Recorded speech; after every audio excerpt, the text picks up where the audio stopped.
asalaamu calaykum waraxmatullaahi wabarakaatu daawadayaal waa mar kale iyo barnaamijkeena kulanka Kalsan TV oo toddobaadla ah haddana idinka imaanaya magaalada Gothenburg waxaa marti ku ah wadamada Yurub gudoomiyaha ama madaxa ururka Somalia Action Alliance oo ah urur Soomaaliyeed oo iyagu ka howlgala waqooyiga Ameerika waxay u yimaadeen wadamada Yurub sidii ay aqoon weydaarsi ula sameyn lahaayeen isla markaasina khibradooda ay ku kordhin lahaayeen dadka Soomaaliyeed oo ku nool wadamada Yurub arinta la xiriirta dhaqdhaqaaqyada islaam nacaybka iyo waliba wixii ka dhashay shaafi ku soo dhaw Kalsan TV dhawahay aad baad u mahadsantihiin adiga iyo bahda Kalsan TV dhamaantiin waxaan maanta ku sugannahay magaalada Gothenburg nasiib baan u yeelanay halkan maanta aynu dadka Soomaaliyeed uga gudbino fariintaada ee ku aadan guuliyaad ka gaarteen hawlaha aad u hayseen mujtamaca Soomaaliyeed hadii aad tihiin ururka Somalia Action Alliance bal ururkan goorma la asaasay hadafkii loo asaasay muxuu ahaa ururku waxaa la asaasay sanadkii 2002 markay September 11 dhacday kadib yaa waxaan aragnay xanuun iyo baahi weyn in dadku ay inoo hayso saan nolosha wadanka aan ku nool lahaa Mareykanka ama aan qayb ka nahay aan lifekiisa u fahmi lahayn qaybna uga noqon lahayn ay ka mid tahay ka qayb qaadashada nolol mujtamaceedka wadankaas xagga doorashooyinka waliba that time iyo waliba arrimihii bulshada oo ama la taabanayay oo khatar nafsadeena ku ahaa ama lidi ku ahaa nafsadeena sidii wax looga bedeli lahaa inay noqoto dadkii qabanayay inaga inoo kaashanayno dadka mujtamaca u dhashay wadanka kala duwan taasoo ku dhashay hadafkeena wuxuu ahaa inaan loo gaarno ama aan uga tagno mustaqbalka fog dhalinta ku nooleysa ama ciyaalka dhalan doona in baabuur iyagoo ay leeyihiin oo sii wataan oo generations isku gudbaan oo u sahla nolosha wadanka inay qayb ka yihiin iyaga inaynu abuurno halkaas ku yimid marka taas way shaaf adigoo mahadsan mowduuca aadka aan u xiiseynayno waan guda gali doonaa laakiin bal marka hore maxay ka hirgalay dhinaca siyaasadda oo kale wadanka Mareykanka maxaad ka xusi kartaa is leedahay Soomaalidu guul bay ka soo hoyeen tusaale ahaan maanta waxaa laga yaabaa inaad maqashaan Minnesota codaynta aad bay ugu wanaagsan yihiin 2002 waxaan ku bilownay markaan bilaabayna hawshan waxa la dhaho Somali Voter Participation Project Soomaalida ugu horeyso oo wastiga timaada oo si collectively ah eedan xisbi iyo xisbiyo toona aanan cod iyo aan u shaqeynayn ama kamid ahayn inay diiwaan gelino inay codeeyaan iyagoo waliba dadka la doortayaasha ama markaas musharaxiinta ahaa 2002 weydiinaya arrimihii nolosheena taabanayay September 11 baa dhacday dhaawacyo badan xanuunyo badan baa jiray waxyaabihii nolosheeda taabanayay muslimiinta waliba Soomaalida gaar ahaan inaanu aan weydiin karno kuwa markaa musharaxiinta ah inay nagala shaqeeyaan hadii la doorto in wax laga qabto arrimaha noocaas ay kamid tahay immigration iyo waxbarashada marka doorashadii aan ku bilownay inaan 600 qofkii ugu horeeyay aan diiwaan gelino oo 2002 maanta systemka aan xafiiska anigu maamulo oo sanad kasta aan banaanka aadno ilbaabada la soo garaaco dadka sidii u codeyn lahaayeen lagu dhiirigeliyo lana barana sidii u codeyn lahaayeen maanta waxaan maraynayaa 20 kun oo Soomaali oo codeyaal ah oo codeya iyo systemkeena maanta ku jira alxamdulillah Soomaalidu waxay noqotay awood aan la xaqiiri karin ee siyaasadeed waxay noqotay awood siyaasadeed lagu xisaabtamo state-ka Minnesota waxaan dooranay qofkii ugu horeeyay inuu loo galo city council-ka magaalada Minneapolis qofkii ugu horeeyay inuu loo galo school board-ka marka waxaan rabaa alxamdulillah inay horta waxa dhan ay ka timid oo istaagi ugu horeeyay dadaalkii aan muujinay kadibna alxamdulillah maanta aan la isweydiin wax la dhaho electionka waa guul ha noqoto dhinaca kale xagga isdhexyaalka bulshada ama ka qayb qaadashada nolol mujtamaceedka wadanka ilaa 15 dhalinyaro ah oo Soomaali police aan leenahay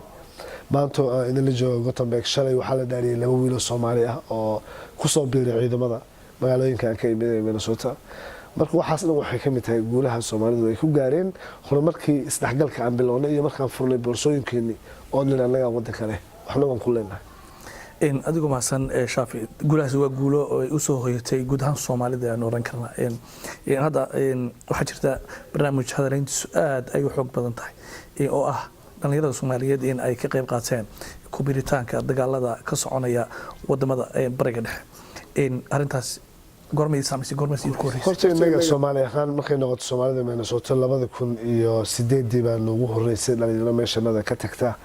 ee aada wadamada Soomaaliya ee dagaalada ka socday ha ku baxeen say dooneen laakiin khasaaro weyn iyo dhib buu inoo ahaa inaan wiil dhalinyaro ah aan ku lumino dagaal aanan sabab lahayn iyo gruubkii ay gacanta u galeen oo noqday gruub baabi'iyayaal ah aan nolosha biniaadamka aan qiimeyn diin islaamna shaqo aan ku lahayn yaa waxay keeneen ilmihii inay naga dufsadeen dhib weyna ku dhacay laakiin cashar bay noo ahayd waxaa dhacday soomaalidii reer Minnesota inay isku timid aqoon-yahankoodii ay culummadoodii horkacayso waxgaradkoodii kala duwanaa waalidiintii iyo macallimiintii iskaashi badan kadib waxaan ku guuleysanay ilaa waliba hay-adihii amniga iyo soomaalida wada shaqeynaya waxaan ku guuleysanay inaan muddo 5 sano ah dhalin aysan naga tegin waxaa haddana ayaan daro noqotay qoladan baase ay iska dagaalama Syria Ciraaq markay yimideen inay iyagana aanu qaar naga dubsadeen sanadkii la soo dhaafay dhexdiisa taasna dadaal badan sababtoo ma aanan filin ma anagoo filim bay nagu dhacday sababtoo Soomaaliya waxaad filayso ahaaba laakiin tan ma aanan filayninba marka tan maadaama aanan filaynay nagu dhacdayna markiiba waxaan u galaystaan aysan u dhicin u sii socon lahayn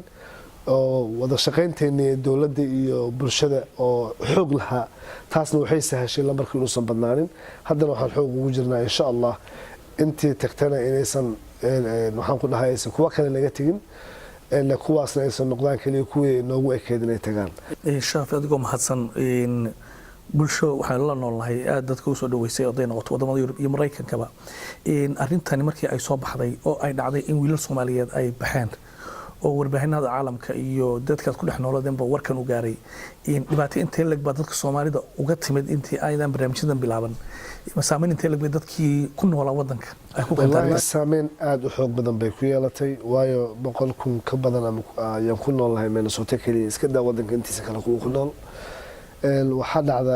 in badan dhici jirtayna in muddo ah saameyntu waayo markii wiil Soomaali baxay oo qaarkood ay soo goodanayaan leeyihiin waxbaan qarxinayna waxbaan dhibaynaa waa dareemi kartaa dadku kuma kala garan karaan yaa Soomaali waa Soomaali magac waa Soomaali dadku waa isku wada midab oo isku wada eegyihiin isku luqad bay ku hadlaan marka lama yaqaan kan wax haleynaya kan wax haleynin taa waxay dhibaato u geysatay mujtamacii dhan inaan victim u noqono ficil ay midka xumo wadaha uu sameeyay warada marka ka duulayso kala dhib weyn dadka kale ay kala kulmaan inkastoo ayaamahan ay runtahay shaqooyinka way saameyn ku yeelatay gabdhaheena xijaabka lahaa shaqooyinka qaarkood loo diiday wiilashaba qaarkood magacoodii maxamed iyo dhiba marka waxaa timid dhaawac weyn bay u ahaa laakiin waxaa mahad ilaahay statekan ku nool Minnesota macnaha sooyaalkii nolosheena oo success ahaa Soomaalida dad nabad jecel oo nabad badan ay ahaayeen taa waxay kaliftay in uu xuquuq badan u san ugu dhicin inagana aan banaanka u soo baxno hadalno taa waxay keentay alxamdulillah inuu san dhaawac badan u san gaarin laakiin dib weyn uu dhacay waana jiraa wali jecel xagga markii la eego masaajidada waxaa jirta meelaha ugu horeeya ee dadku farta ku gudayaan waa masaajidada la leeyahay markiiba targetka ugu horeeya waxay qayb ka ah dhalinyarada baxaysa culimada iyo waliba masaajidada arrintaas ay u sameysay xagga intii saameyn weyn bay ku yeelatay culimadeeni oo sharafta badnayd oo ummad dhisidda u taagnayd oo markii la soo qaxay ilaa hadda dadkii Soomaali ka dhiman laadahay ah markaan dhabta kugu sheego inay masaajidda u dhisaan diintooda ay ka caawiyaan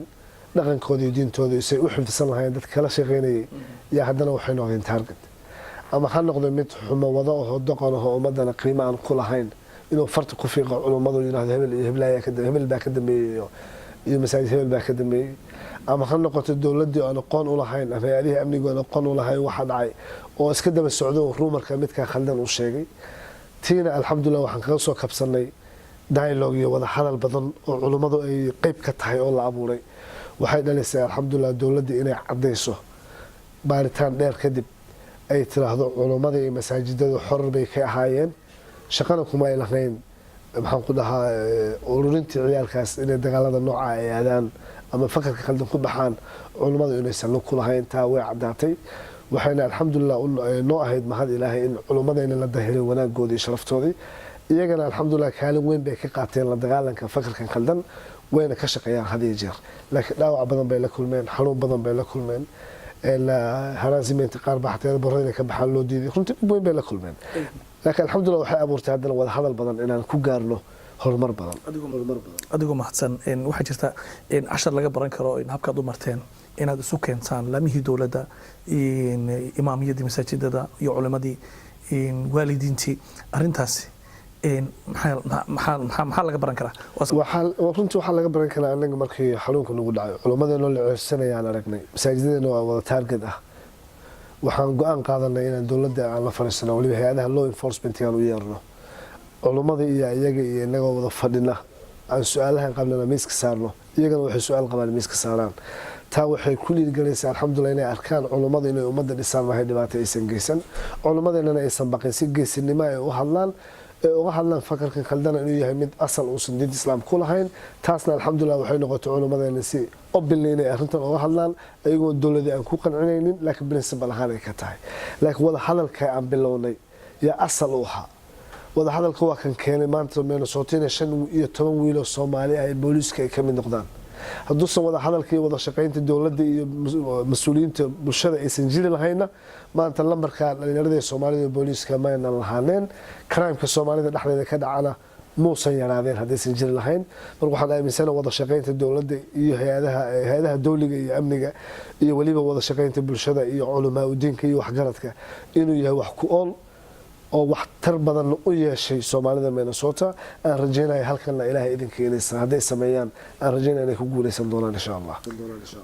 adigoo maasan waxa jirta video clip aad ka diyaariseen in hooyooyin Soomaaliyeed iyo waliba waalidiintii iyo dadkii la dhashay ehladii dhalinyaradii ku dhimatay dagaalada arintaas saydi saameysay markii aad barnaamijka diyaariseen oo kale ku saabsanaa يرادس وحوارتا من كوميديان بجري بوها أبو تفلون بوها يعني هذا الكلام بوينت غيره بوها سوى ير وحتى كوا والي وها قدركي مركي بشير سو قاري كاس سغالات ينتي المرفع وكغاري سكول اسلام العالم ابو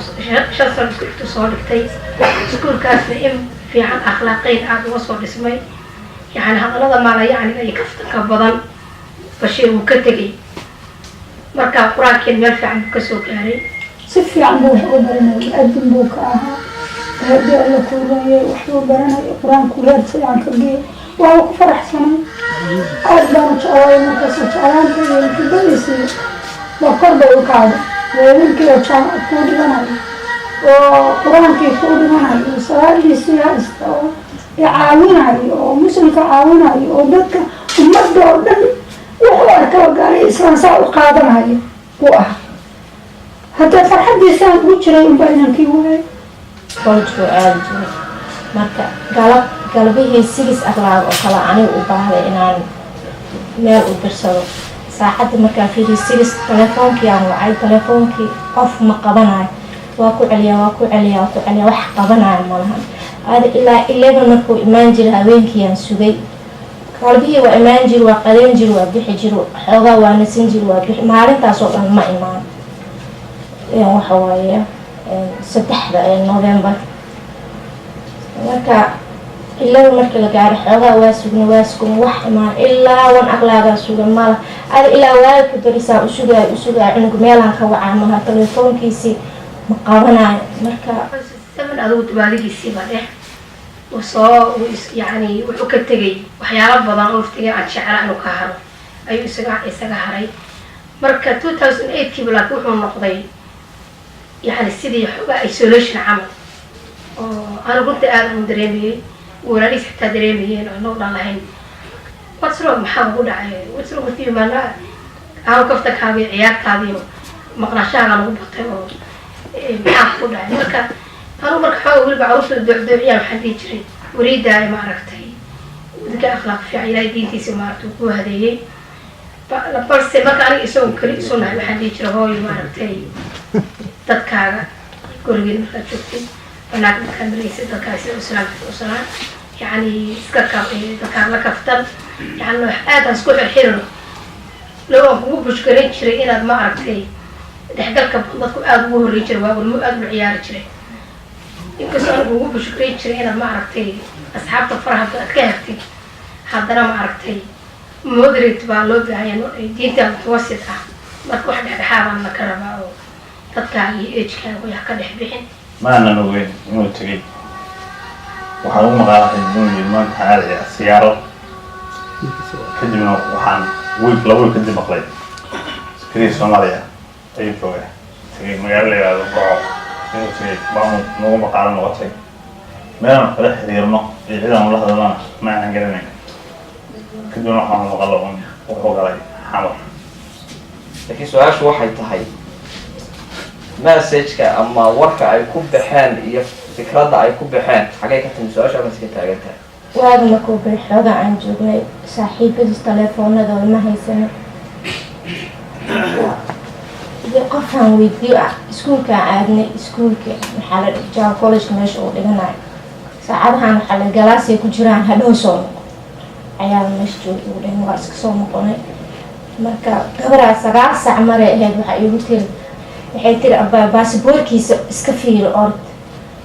gabadh iigu dhahayso baasboorka markaasaan baasboorkiaan fiiriyay baasboorki ma ku jiro meesha markaasaan dhahay walaali baasboorki ma yaal meesha markaasaan orday waxaan riboodkii booliiskaan ortay booliiskaan u sheegay waxaan dhahay wiilaa iiga maqan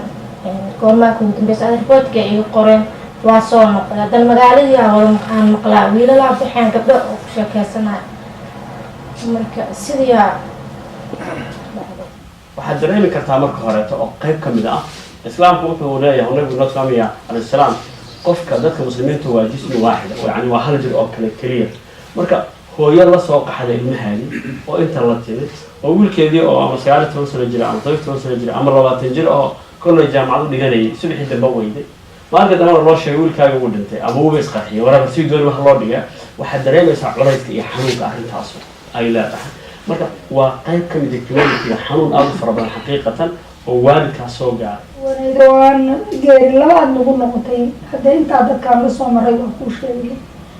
oo dawladdu gacanta noo fidisay oo dal nabadana keentay oo danahayagii oo dhan aanu ku gaaray yaa qolada naga dhex bixiso oo naga xaday oo masaajidyadii iyo jaamacadihii kala carartay carruurtii intii u wanaagsaneyd iyo intii anagoo hawo weyn iyo mujtamacayada inay caawinto naftayada caawinto aanu rabnay qolada kala dhex baxday waxay calool xumo bilow aadan oo dhan waxaan ku qaban baa kaliga iyo mise bilow aadan kii wax garanayo oo dhan bay ku qabanaysa habeenkii baa la sheekaysan jiray wiilka fresh runta furus baa haystay waxbaa khaldan baa oo cunugayga waxaa siibuu ma aragtay gurigii waa ka tirtirmay oo guriga joogistiisa waa ku yar tahay waxbaa khaldan gabdhihii labadii dumar waxay u dheheen waa nasiib badan tahay ilaahay bashiir buu siiyey wuxuu kugu xirtay masjidkii abubakar culimadii buu kamid yahay ejkaas muxaadaro ku akrinaya ejkaas qur-aan ku xafiday adiga haddaan nahay dharka xataa ku bedelay meeshaa lagu geynayo bedelka waxaan ka hadlaya yani cuntada inuu cuni waayo inuu isku buuqsanaado qof fikiraayo oo meel laga haysto oo kale maalinaan weydiiyey waxaan leeyahay hooyo cuntada maa cuntid adiga jiim oo aadi jiray sheekada waxaan ku keenaa hooyo jiimka abaalihaan ma aadin maxaa kuugu dhacay markaasuu hooyo ma imtixaankayga badan wax mashaakil ah ma jiraan inta sidaas uu iigu jawaayo anaga waxaan nahay Soomaali America muslimiin baan nahay Soomaali wadanka ku nool baan nahay wadanka waa kaanagi way laakiin dadkii marka aan wada noolayn hadii marka khalkhal la geliya xiriirkii oo marka dadka ay ku arkaan oo wallahi community-gan waa la soo dhaweeyay waa la ixtiraamay laakiin meeshii laga rabo inuu wax noo soo celiyo dhib uu noo keenaya marka waxaad moodaa calaaqadii in xoogaa damage uu soo gaaray oo qofka Soomaaliga ah meelaha qaar hadda marka artay community-ga si shay loogu furfurnaa ama loo soo dhaweynayay in maanta xoogaa ayna sidii ahayn sidii arigi loo dirayaa dad ilmahooda weliba waxay ka ugaartaan sida u yihiin xoor u yihiin ilaahay naarta idinka hor asfala saafin ilaahay idinkee waxay ka ugaartaan dadka ducafada ma sida waagooley oo kaleetay naagay sida yihiin ninkeeda ma joogo masaajidka marka wiilkayga maskaxda laga xaday kaas ma aqoonin Soomaali meel ay ku taal hal sano soo jiraan kasoo kaxeey qofka haddii dhahaysid asigaa baxay iskiisa ku baxay inuu meesha yaqaan Soomaali meesha Soomaali asigoo yaraa kasoo kaxeey hal sano jir siduu ku aadaa marka xacad in maskaxda laga bedelo ma la falay ma waxa ka la sheegaa lagu sameeyay dad baan hadda ka maqlaayay waa la salaama runta waa loo gaansadaa ma karanayo la wax lagu sameeyay maxamed waxa lagu sameeyay misaalana taana u baahday isagu korriimadiisii waa usoo dhammaatay تختار قصته يجينا يوقع عند إيقان هذا تختار ولا إلى ما يويل كان ما يويل محمود حسن ما قدرت مرحبا حيوات عمر كان محمود حسن بلا وضعت والله صبته حرب على صدق عنك أن أكلها أسوأ واحد كشكينا دجال يا عبنات مركز وقياس لها عنك إنه اسمه صوبها واللي أسوأ حتى عمر أكل نيوز في سنة كورينا الماء ما كشكينا إن سومال ما لكتا واحد كسر أسي استراف أنا ما أقول واحد دجال ما يعني وقبل ما لمرة مركان كسر تلاقي بدون بس سومال جارو حقه ولا ديانه dadka laga wadana waa ku dhamaaday horada xamar ugu dhamaadeen iyo dhulkaas oo Ilaahay naga soo bixiyo dawladda gacanta noo filisay aan ku nimid ilkii anigu aan leeyahay meesh oo inta weeshanay dadkay lama xisaabi karo dhibaatada iga soo gaartay Ilaahay baa mushaarto waxaan wax ka qaban karnaa toodi anaga hadda ku yaharano la qoriyo barkadaan oo qoriga oo haday seexanayaan qoriga barkanay meesha ku hoodi jaacada u dhigtay dad bagay wad saaka si dhargeeno ilmahooda maartay qortaan yani ku dhaqawsanaya wala nagu maartay beerkay isaysan يلبس حق مقلبه سوف يعني كمبيوتر كوكا ما كاسا أنا كنت أقول يعني كالي في مو أكثر كيسموه ويكين ميكا مركز سوريا مركز في سوريا أنا إسلام مركز أبو حي مالي عيال بدنا مساجد فرنسي سوق هاي أو صاع سوريا مركز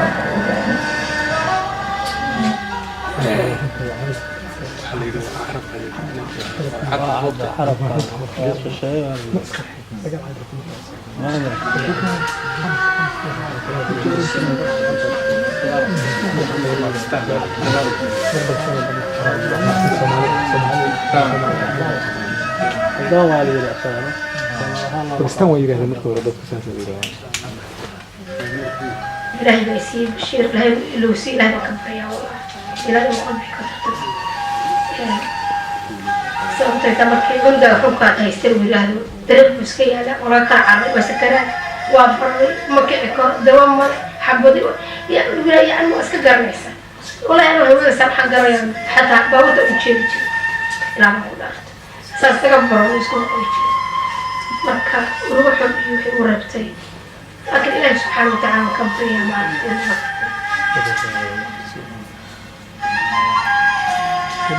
ما أنا وبرا إسكت دور إلى سهر أنا أقول يحسى عن العصر كل يوم أقول ثلاثة نسبة واحد في واحد محمد حسن واحد ما مغش يا سوسول أقول كريم يا سوسول أودي ما واحد أودي ما واحد يمكن هو مكان يحتاج يمكن يا سوسول محمود شراب البري والجماعة وصنفي الله نحرسته وسابه ليوم الكثير أسد الناس تنبغوا عنه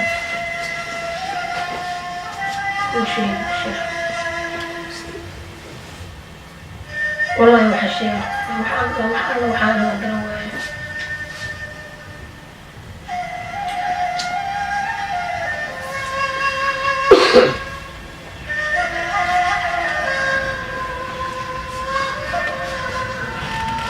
كريو وحنا صور شيء نادي شقيسة نيو بوست قول واحد طبعا كريم كله تعاون مقطع وش هتي مشكلة لك وسعر وهذا وحاول وقمنا نوفي وشوفني وح نوع سب أول من هو هاي إن يرى سو إن يرى لا يكره السومالية مرة كي مدة في برني ده هو كله زي ما شلون سطحي سبب ويرن مكان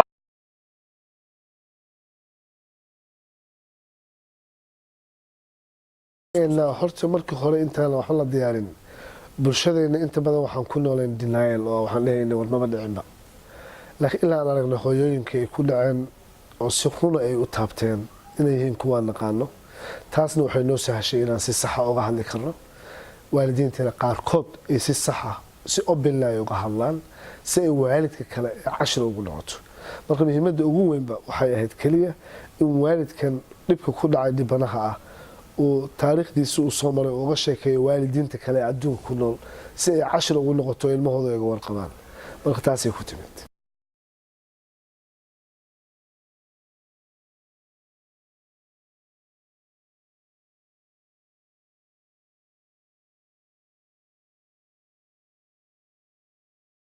inta badan baaritaano badan oo la sameeyay dowladuhu ay sameeyeen iyo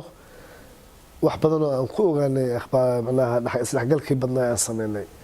in badan waxay dagaalkii dhibka ugu weyn uu ka dhacay ilmaha la qarar ku lugdalaya waa internetka saad daawanaysa cajalkii halka daqiiqa ah ay lahaayeen qofka ka maqan jannada waa adiga flightska soo socda soo qaado u soo socdo min Muqdisho from Minneapolis waxaas dhan waxyaabo ilmaha yar haday daawadaan kicin kara weeyaan dadku waa weynaysan ogeyn inay jiraanba marka inta badan waa internetka iyo wax la dhaho self radicalization oo iyaga dhaxdooda isbaawar gareeya kadibna isruud gareeya dhaxdooda oo dhalinyaro ah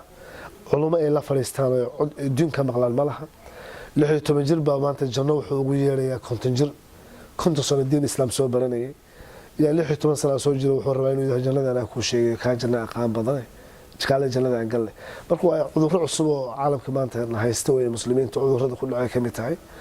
oo qaarkood miirka aan filayno inuu xiriir la leeyahay qaar marka iskaashi badan baa looga bixi karaa oo iskaashi culumadii oo diin ahaan kula dagaasha dhakhaatiirtii miirka oo miir ahaan kula dagaasha iyo waalidiintii macallimiintii oo iyagana iskaashta taas looga bixi karnaa insha Allah markaad eegto dhinaca ama habka waxa ka dhalan kara barnaamijkan hadii uu sii socdo waxa jirta waddanka Suudaan culays badan oo soo fulay dadka muslimka ah oo dadka ay lafoodi u baqayaan bahada oo yani waxa weeye ay yaabihiin oo leeyihiin talo culays inta laga bad ku iman kara waxa jirta aan ka ururada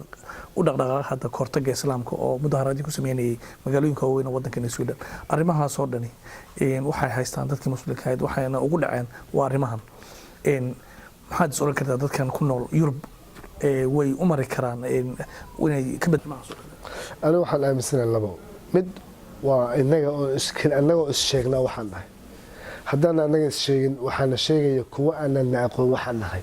yaa nagu tilmaamaya waxaanan ahayn marka intii qof kale nagu tilmaami lahaa waxaanan ahayn ama ina sheegi lahaayeen dadaan aqoon noo lahayn waxaan nahay waxaa habboon inaga waxaan nahay inaga aan naqaano inaan is sheegno diinteyda waxay tahay anaa aqaan aniga inaan sheego haddii ay istaa iman waxa xoog badanaya marka ilaa hadda adiga aad aamusantahay sheegi weydo culamadeenna ay aamusan tahay kan farta kugu fiiqaya inuu la dhaho wala waxba ka jira waayo u aaminsan dadkan waa xumaantan haddaysan diintooda ahayn aysan la qabin ay u aaminsan u sheegi waayeen taa waxaa laga yaabaa marka culays inay noo keento marka waxaan rajaxayaa nolol lahaa culamadannada bannaanka ha istaagto diin haddaysan arrintu ay diin qabtana ay diin tahayna hanugu hogaamiyaan daan wada baaba'na kulliga muslim 1.6 billion la sheegay qof liyo ka hadlay waa kiis kale laakiin sida ay muuqatay leeyihiin diin ma aha laakiin tartiib loo oranaya tartiib yaan loo oranay kor loo sheego diin ma aha hal la yiraahdo muslimiinta laga badbaadiyo baasho inay isu diin ahayn loo sheego ummadaha kale aan muslimka ahayna diinteena inay ka nadiifsan tahay diinteena gowrac iyo gubid kaliya aysan ahayn diin macaan oo nabada tahay in la sheego waxaan filayaa culimada aysan la aamusan inay daawo u tahay kan nacab inay daawo u tahay oo daawoobayo haddii kale naciibkiisa xoog yeelanaya waxaa nagula sheegaya noqonayna kuwa iswada laaya madaxa iska jara iswada guba marka waxay la tahay ama kaas aamusan oo dadku ay sheegeen baan nahay ama kuwa ayaga sheego iskalin gareeyo oo yiraahdo war hay ma yahay kaas isku dhaqan isku diin ma wadaagno diinteedu sidaa ma aha yani anaga kaliya masaajidada inta anaga kaliya aan isku sheegin ee loo sheegay dadka mainstreamka ee ummadda la noolahay idaacadaha public ah laga sheego taa waxay la tahay bedeli doonto perceptionka ama sida nagala aaminsan yahay khaldan in wax ka bedeli karto daliskeena diinta aan gaarsiino open house masaajidada ha sameeyaan dadka daliska ee Soomaalida aan ahayn ha ugu yeeraan iyo hay'adaha amniga iyo hay'adaha kale masaajidka open house u sameeyaan waxaan qabanana ha tusaan ha yiraahdaan masaajidkeena waa kala diinteena waa tan saara loo tukadaa laakiin san oran kaliya anaga muslimiinta dhaxdooda laga sheegay laakiin banaanka loo sheegin waxay la tahay inaan dawladeen ahaan ummad isolation ku nool ummad kale ku dhex nool markii la taabtan oranay waxaan loo taabtay waxaan naga sheegay Somali Action Alliance waxaa hadda atiin group dhalinyaro Soomaaliyeed oo hadda maray wadamada Yurub barnaamijkan aad u soo baxdeen hadda Yurub ku manaysaan muxuu macnaheedu xagga basalka ku haya wadamada ka faa'iideysanaya oo sileedahay hadda wada soo socotaan hadda soo dhamaad joogtaan hadda soo dhamaad joogna insha Allah waxaan u soconaa markaan hadda noqono waxaan ku soo noqonaynaa Norway kadibna waxaan insha Allah u soo soconaynaa ilaahay idinka Ingiriiska iyo Talyaaniga insha Allah dalmakhdo ka dadka Soomaaliyeed ee soo karta waa aqoon yahaneen oo iyagu waxay u baahan yihiin barnaamijkan la gaarsiiyo ma jiraan seminaaro ku tala gashaan oo idinku ay leedihiin dad baad u tababari kartaan hawshan sidii ay u qaban lahaayeen oo Yurub macnaheedu si ay uga faa'iideysto barnaamijka laba isugu jira midna waa wacyigelin ummadda guud ah midna waa tababar aan ugu talagalay dadka waxgaradka aqoon-yahanka kaliya iyo culimaadoyinka in la baro kadibna iyagu ay dadkooda u tababartaan oo annaga inaga maarnaan insha Allah kelmada ugu dambaysa waxaan oran lahaa aan noqona kuwa hadleen aamusneen marka aamusnaantu waa cudur aan noqona kuwa wanaagga ummadda tusa wanaaggeena ummadda tusa aan noqona kuwa ummadda aan ku dhex nool lahay aysan ayagu sheegeen kaliya inaga kuwa noqdaa inaga inaan is sheegno una sheegno wanaaggeena diinteena macaan qiimaha ay leedahay hadalkayga taasaan insha Allah kusoo koobi lahaa waxaan oran lahaa insha Allah yaan loo arkin cadow dadka dhan inay cadow ku yihiin cadow ma ku aha cadow adiga isaga dhigin adi is sheeg waxa tahay saaxiib badan ku yeelato aad u maadsantahay mubaarak aad baad u maadsantahay daawadayaal barnaamijkaasi oo ahaa kulanka karsan intaas ayaan soo gabagabaynaynaa barnaamijyo kale intaanu isaga imaan doono nabadgelyo